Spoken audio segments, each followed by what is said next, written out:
Hello, and welcome to Quick Charge. I'm Makichi, and it's Thursday, July 13th. If you're curious where I am, we are house sitting a very busy home while the parents are on vacation. But let us go. Tesla is the most sought after car brand in the USA and the world, at least according to one survey. AutoTrader released a study analyzing Google search data of people searching to buy vehicles from specific brands. In the US, Tesla was the most searched car brand in more than half the states, including some of the most popular ones like California and New York. Tesla also did very well on the world stage, dominating North America, Europe, and Asia.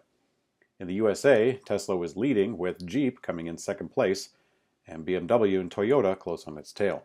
Now, of course, this search data isn't really proving intent to purchase or even favorability, but with the Tesla brand dominating worldwide sales, it stands to reason that this data does indeed reflect a measure of goodwill. Tesla aims to build a new factory in India that would produce about 500,000 units of a $24,000 electric car, according to a local report. Last month, Elon Musk indeed did meet with the Prime Minister, and after the meeting, he said that Tesla would be making an investment as soon as humanly possible. But now a new report from the Times of India goes a step further, citing a specific production goal. Tesla has made no bones about their ambitions to make a cheaper electric car, and so far signs have been pointing to a Chinese design and Chinese manufacture. According to this report, Tesla would also produce vehicles at the Indian factory for exports to the Indo-Pacific region. Now, while India does have tough restrictions on importation, other markets may already be served by Gigafactory Shanghai exports that are currently underway. Tesla does have a history and, frankly, the ability to change plans quite rapidly. However, this report is not airtight. The CEO of Chinese automaker NIO, whose name is William Li, has taken note of unequal treatment between the auto markets of China and the USA and is demanding changes so the US consumers can benefit from the advances of innovation and technology that Chinese EVs can offer. In a recent interview with the Financial Times, Li called on the U.S. government to offer Chinese automakers equal access to its market, similar to China's sales of Tesla EVs, as well as countless other joint ventures with American and European OEMs. Now, Li also made a point to say that 3/4 of NIO's investors come from outside of China, and that the automaker is currently listed on the New York Stock Exchange, despite not selling EVs in the USA. The federal tax credit, which outlines benefits for vehicles and batteries made in the U.S., have been volleyed with complaints from the likes of Toyota, Hyundai, and many more.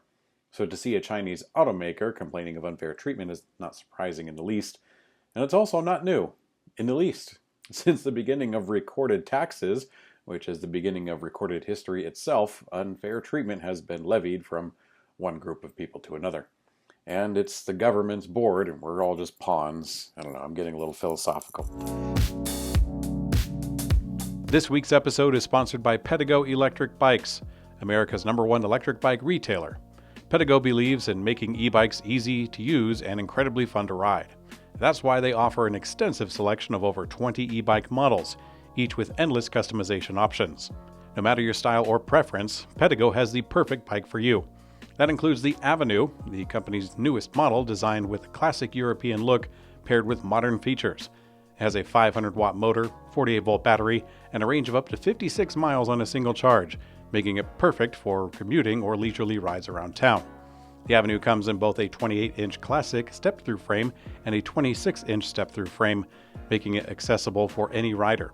With over 220 stores across the country, staffed with knowledgeable local experts and dedicated service technicians, Pedego ensures that you receive personalized attention and support every step of the way.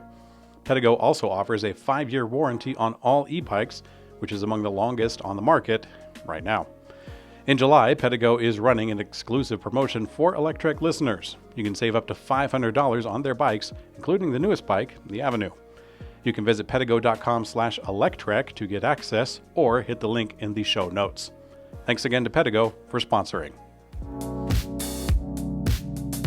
The new survey shows that people want Tesla to make an electric bike, and they're willing to pay more for a Tesla-branded one, more so than any other. Tesla fans and investors have often asked the automaker to build new electric vehicles in segments like the electric motorcycle segment, e-bikes, and scooters. However, Elon Musk has ruled out electric motorcycles at least because he believes them to be too dangerous. I suppose when Elon sold flamethrowers, perhaps his kids were too small for him to discern the threat at that time, but at any rate, Musk has previously said that Tesla might do an electric bike. And now, ebikes.org has done some market research and found that many buyers want Tesla to get into the biz. Their survey shows that people would be willing to pay over $2,200 on average for a Tesla e-bike. Now, in terms of e-bikes, that's not terribly expensive. However, the industry does have a long history of sticker shock, with most customers initially saying they would be willing to pay about $500 for any given bike. Now, what's interesting is that the study cites that the most desired brand for women would be an electric bike from Tiffany & Company.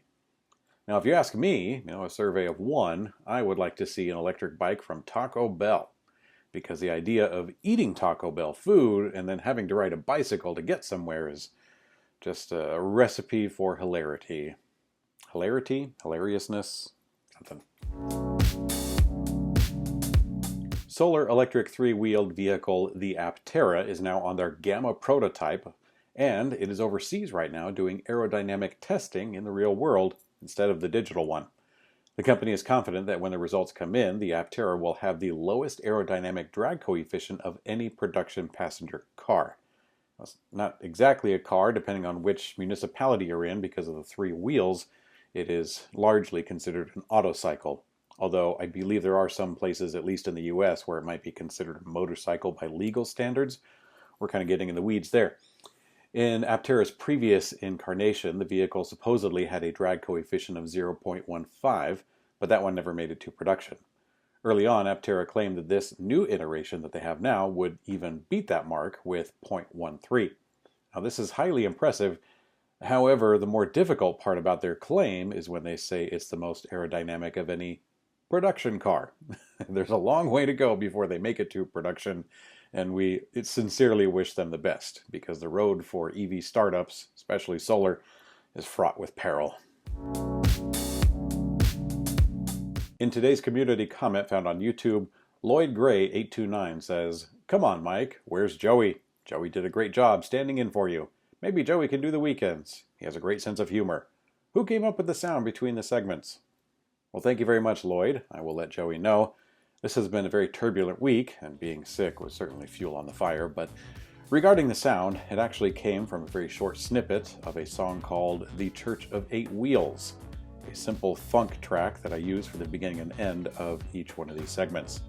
I've got a link in the description if you want to jam out on your roller skates in the kitchen, because I know I have, at least once. Thanks for watching Quick Charge. I'm Mikey G, and I hope you have a great day.